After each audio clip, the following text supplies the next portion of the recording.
મંદિર બાજુમાં જોઈ શકો છો અને આટલું જ છે કોટેશ્વરનો દરિયો છે મિત્રો. ક્યારે પણ ફરવા આવો તો અહીંયાના જરૂરથી દર્શન કરજો. કોટેશ્વરના બ્રિજ ઓલો કહેવાય એનું આ બ્રિજ બનાવેલું છે અને બાકી તો તમને ચારે તરફ સમુદ્ર જ દેખાશે આ કોટેશ્વરની બાજુમાં. બાકી તમને જ્યારે પણ કચ્છમાં ફરવા આવો નારાયણ સરોવર કોટેશ્વર જરૂર તો અમારા બે ભાઈઓ ઠાકોરભાઈ છે, પરવીનભાઈ છે, કૃપાભાઈ છે, એમની જરૂરથી મુલાકાત લેજો કોટેશ્વર આવો તો. અને મારી આઈડીમાં એમના હું નંબર તમને આપી દઈશ. મારી આઈડીમાં તમે મેસેજ જરૂરથી તમારે નંબર મળી જશે.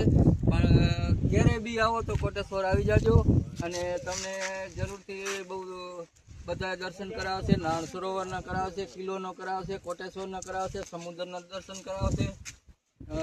જ્યારે પણ આવો ત્યારે તમે આ ભાઈનો સંપર્ક કરજો. મારી આઈડીમાં હું એમના નંબર તમને આપી દઈશ અને કોમેન્ટમાં નંબર લખજો કે અમે કોટેશ્વર જઈએ છીએ એટલે હું એમના નંબર આપી દઈશ. તમને પર્સનલ મેસેજમાં આપી દઈશ. જ્યારે પણ આવો ત્યારે જય ભારત, જય ભોલે.